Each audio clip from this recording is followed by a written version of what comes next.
ఈసారి మోడీకే మా ఓటు అని ఎక్కడికి వెళ్ళినా కూడా చాలా పెద్ద ఎత్తున రైతుల నుంచి కానీ మహిళల నుంచి కానీ యూత్ నుంచి అయితే పెద్ద ఎత్తున స్పందన. సో ఎక్కడికి వెళ్ళినా బ్రహ్మాండమైనటువంటి బ్రహ్మరథాన్ని విజయ సంకల్ప యాత్ర పడుతున్నారు ప్రజలు. ఈరోజు నరేంద్ర మోదీ గారి యొక్క ఈ 10 సంవత్సరాల పాలన ప్రజల లోపల తెలియజేస్తూ ప్రజలకు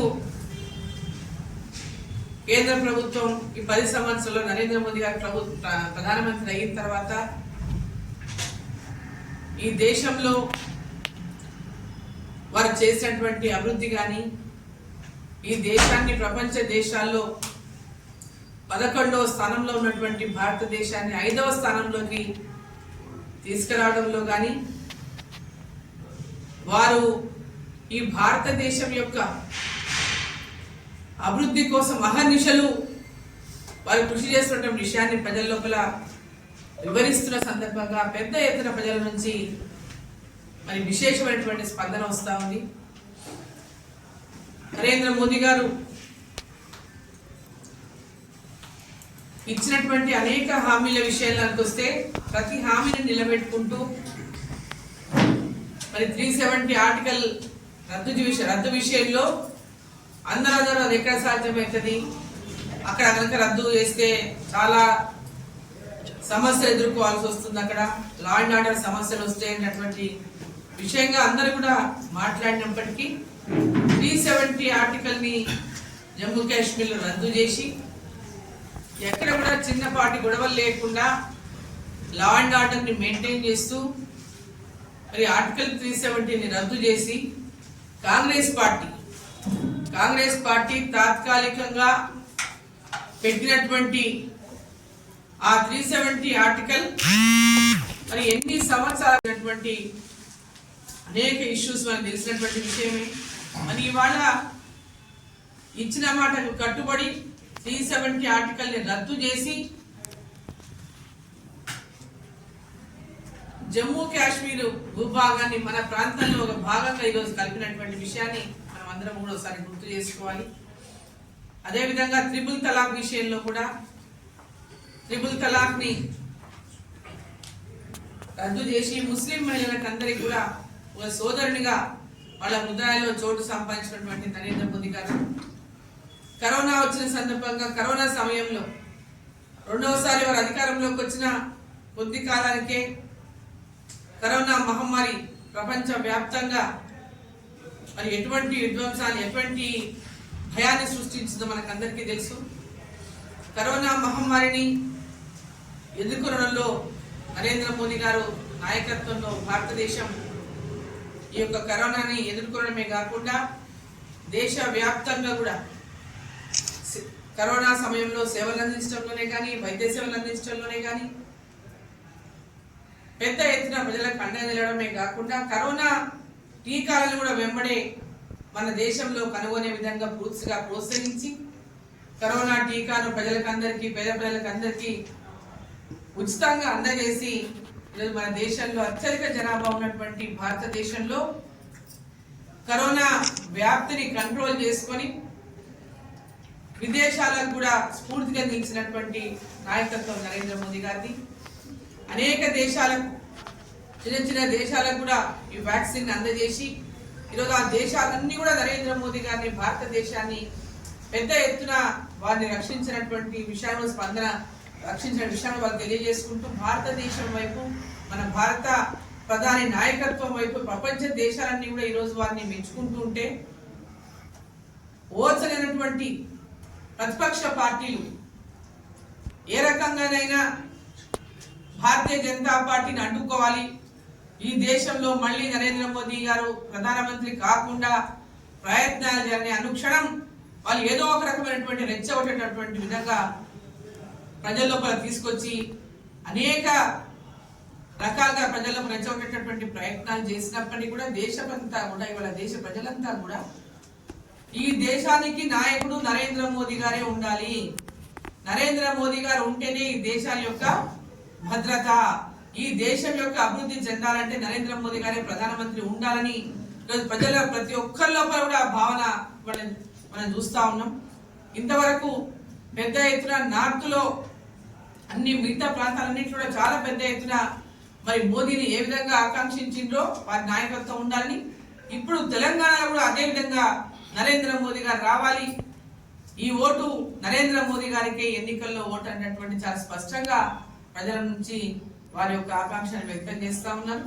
మరి ఇక్కడ ముఖ్యంగా రైతుల కోసం కానీ, మహిళల కోసం కానీ, అదేవిధంగా స్కిల్ డెవలప్మెంట్ ప్రోగ్రామ్స్ లో కానీ, అదేవిధంగా స్ట్రీట్ వెండర్స్ కానీ, మహిళలకు టాయిలెట్స్ నిర్మాణంలో విషయంలోనే కానీ, అంటే ఒక దేశ ప్రధానమంత్రి గ్రామీణ ప్రాంతాలు ఉన్నటువంటి మహిళల యొక్క ఇబ్బందులను గుర్తించి వారి ప్రతి ఒక్క కుటుంబానికి, పేద మహిళలకు ఆత్మగౌరవం ఉండాలి, ప్రతి మహిళ ఆత్మగౌరవంతో జీవించాలని, మరి ప్రతి ఒక్క కుటుంబంలో టాయిలెట్స్ కట్టుకోవడానికి ఈరోజు అవకాశం ఇచ్చి ప్రతి ఒక్కరికి టాయిలెట్స్ కట్టించి తన ఆడపిల్లలు ఎవరైతే ఆడబిడ్డలు అక్క చెల్లెళ్ళు కట్టెలపై మీద వంటలు చేసుకుంటూ కళ్ళలో నీళ్ళు వచ్చి అనేక పొగకు కళ్ళలో నీళ్ళు వచ్చి కళ్ళు దెబ్బతింటున్నాయి, ఆ పొగను పీల్చి ఊపిరితిత్తులు దెబ్బతింటున్నాయి, వాళ్ళ ఆరోగ్యం క్షీణించకూడదనేటువంటి ఒక ఆలోచనతోన వారు ఈ రోజు ఆలోచించి దేశంలో ఉన్నటువంటి పేద మహిళలకు ఇప్పటికే 10 కోట్ల మందికి పైగా మరి ఉజ్వల గ్యాస్ కనెక్షన్స్ ఇవ్వడం జరిగిందని కూడా ఈ సందర్భంగా నేను తెలియజేస్తా ఉన్నా. అదేవిధంగా ముద్రా లోన్స్ ద్వారా పెద్ద ఎత్తున మహిళా సంఘాలకు చిన్న చిన్న వ్యాపారాలు చేసుకోవడానికి, వాళ్ళు చిన్న కుటీర పరిశ్రమలు పెట్టుకోవడానికి పెద్ద ఎత్తున తక్కువ వడ్డీకి రుణాలు అందిస్తున్నటువంటి ప్రభుత్వం, కేంద్ర ప్రభుత్వం పూర్తిగా వాళ్ళకు మహిళా సంఘాలకు మరి అంటే టౌన్ పట్టణాలలో కానీ పల్లెటూళ్ళలో కానీ మహిళా సెల్ఫ్ హెల్ప్ గ్రూప్స్ కి పెద్ద ఎత్తున ఈ యొక్క లోన్లను అందజేస్తా ఉంది. మరి కొత్త వాళ్ళకు స్టార్ట్అప్ కొత్తగా ఉపాధి కోసం చిన్న పరిశ్రమలు పెట్టుకునే వాళ్ళు కూడా పెద్ద ఎత్తున మరి వాళ్ళకు ప్రోత్సహించడానికి సబ్సిడీ కింద వాళ్ళకు లోన్లు ఇప్పించి చిన్న పరిశ్రమలు పెట్టుకోవడానికి వాళ్ళ పెద్ద ఎత్తున ప్రోత్సహిస్తున్నటువంటి విషయాన్ని సందర్భంగా నేను తెలియజేస్తా ఉన్నాను. ఈరోజు తెలంగాణ రాష్ట్రంలో కాంగ్రెస్ పార్టీ మొన్న ఎన్నికల సమయంలో మనం చూసిన వాళ్ళు చెప్పినటువంటి ప్రచారం ఏదో దుష్ప్రచారం ఏదైతే చేసిందో బీఆర్ఎస్ బీజేపీ దుష్ప్రచారం, తప్పుడు ప్రచారం, అబద్ధ ప్రచారం ఏదైతే చేసిండ్రో మళ్ళీ ఇప్పుడు అదే ప్రచారంతో లబ్ధి పొందాలనేటువంటి దురాశ ఒక కుట్ర ఈరోజు కాంగ్రెస్ పార్టీ చేస్తా ఉంది. ఎన్నికల ముందు చేసిన ప్రచారాన్ని మళ్ళీ ఇప్పుడు అదే ప్రచారంతో అంటే వాళ్ళు నమ్మేటటువంటి పరిస్థితి లేదు. మన 6 గ్యారెంటీలు అని చెప్పి తెలంగాణ ప్రజల్ని మోసం చేసి అధికారంలోకి వచ్చింది కాంగ్రెస్ పార్టీ. ఈ రాష్ట్రం అప్పుల రాష్ట్రంగా ఉన్నప్పటికీ తెలిసినప్పటికీ ఈ లక్షల కోట్ల అప్పులు చేసిన ఎన్నికల్లో ప్రచార సమయంలో చెప్పిన కాంగ్రెస్ పార్టీ మరి ఇవాళ ఎన్నికలు అయిపోయిన తర్వాత అప్పుల పాపం ఇప్పుడే తెలిసినట్టు, ఈ రాష్ట్ర ప్రభుత్వం యొక్క అప్పుల గురించి ఇప్పుడే బయటపడ్డట్టు మాట్లాడుకుంటూ మరి రోజు దాని మీదనే మాట్లాడుతూ తాత్సారం చేసేటటువంటి ప్రయత్నం చేస్తా ఉంది ఈ పథకాలు అమలు చేయడంలో. మరి ఈ యొక్క ఏవైతే వాళ్ళు 6 గ్యారెంటీలు ఉన్నావో 6 గ్యారెంటీల విషయంలో ఇప్పటిదాకా ప్రతి ఒక్క మహిళకు 2500 రూపాయలు నెల ఇస్తామన్నారు, దాని విషయంలో ఏం మాట్లాడడం లేదు. రైతులకు 2 లక్షల రూపాయలు రుణమాఫీ చేస్తామన్నారు, దాని విషయంలో ఏం మాట్లాడడం లేదు. రైతులకు రైతు బంధు 15,000 రూపాయలు ఇస్తామన్నారు, దాని గురించి మాట్లాడడం లేదు. రైతు కూలీలకు 12,000 ఇస్తామన్నారు, దాని గురించి మాట్లాడడం లేదు. ఈరోజు 200 యూనిట్లు ఫ్రీ ఇస్తామని చెప్పినారు, కేవలం పత్రికలకే పరిమితం అవుతా ఉంది. ఈరోజు 500 రూపాయల సిలిండర్ ఇస్తారు, రోజు దాని మీదనే మాట్లాడుతూ తాత్సారం చేసేటటువంటి ప్రయత్నం చేస్తా ఉంది ఈ పథకాలు అమలు చేయడంలో. మరి ఈ యొక్క ఏవైతే వాళ్ళు 6 గ్యారెంటీలు ఉన్నావో 6 గ్యారెంటీల విషయంలో ఇప్పటిదాకా ప్రతి ఒక్క మహిళకు 2500 రూపాయలు నెల ఇస్తామన్నారు, దాని విషయంలో ఏం మాట్లాడడం లేదు. రైతులకు 2 లక్షల రూపాయలు రుణమాఫీ చేస్తామన్నారు, దాని విషయంలో ఏం మాట్లాడడం లేదు. రైతులకు రైతు బంధు 15,000 రూపాయలు ఇస్తామన్నారు, దాని గురించి మాట్లాడడం లేదు. రైతు కూలీలకు 12,000 ఇస్తామన్నారు, దాని గురించి మాట్లాడడం లేదు. ఈరోజు 200 యూనిట్లు ఫ్రీ ఇస్తామని చెప్పినారు, కేవలం పత్రికలకే పరిమితం అవుతా ఉంది. ఈరోజు 500 రూపాయల సిలిండర్ ఇస్తామన్నారు, అది కూడా కేవలం పత్రికల పైన రాతలే చూసుకోవాల్సి వస్తా ఉంది. ఇంప్లిమెంటేషన్ లో మటుకది కేవలం పార్లమెంటు ఎన్నికలు ఉన్నటువంటి దృష్టిలోనే ఈ అంశాల మీద మాట్లాడుతూ రోజు ప్రజలను మభ్యపెట్టేటటువంటి ప్రయత్నం కాంగ్రెస్ పార్టీ చేస్తా ఉంది. కేవలం పార్లమెంట్ ఎన్నికల్లో లబ్ధి కోసమే మళ్ళీ అదే పాట బీఆర్ఎస్ బీజేపీ ఒకటని ఈ యొక్క పథకాల మీద రోజుకొక పథకం బ్యానర్ ఐటెంలో ఇచ్చి ఏదో ఇప్పుడు అయిపోతుంది అప్పుడే అయిపోతున్నటువంటి ఒక తప్పుడు ప్రచారాన్ని ప్రజలను మోసం చేయడం అనేటటువంటిది కాంగ్రెస్ పార్టీ వల్ల చేస్తా ఉంది. ఈ రోజు నరేంద్ర మోదీ గారు మళ్ళీ ఏం చెప్తున్నారు, వీళ్ళు 6 గ్యారెంటీలు అమలు చేయాలంటే కేంద్రంలో రాహుల్ గాంధీ ప్రభుత్వం రావాలా, రాహుల్ గాంధీ 17 సీట్లు గెలిస్తే రాహుల్ గాంధీ ప్రధానమంత్రి అవుతారని చెప్తున్నారు. అది పచ్చి అబద్ధమైనటువంటి సంగతి కాంగ్రెస్ పార్టీ వాళ్ళకి తెలియదా? తెలంగాణలో 17 సీట్లు వస్తే రాహుల్ గాంధీ గారు ప్రధానమంత్రి అవుతారా? ఏంటి అలయన్స్ లోనే రాహుల్ గాంధీ గారిని ఇప్పటిదాకా ప్రధానమంత్రిగా ఎవరు ఒప్పుకోనే లేదు. రాహుల్ గాంధీ ప్రధానమంత్రి అవుతారని చెప్పి కాంగ్రెస్ వాళ్ళు మాట్లాడుతుంటే అంటే కేవలం ఈ 6 గ్యారెంటీలు అమలు చేయాలంటే కేంద్రంలో వాళ్ళ ప్రభుత్వం రావాలంటే అర్థమైంది, వాళ్ళ ప్రభుత్వం ఎట్లాగూ రాదు, ఈ 6 గ్యారెంటీలు అమలు కావు, మేము చెయ్యలేమని చెప్తారు. రేపొద్దున కేంద్రంలో నరేంద్ర మోదీ గారి ప్రభుత్వం వచ్చేది ఖాయం, నరేంద్ర మోదీ గారి నాయకత్వంలో తెలంగాణ అభివృద్ధి జరిగేది ఖాయం.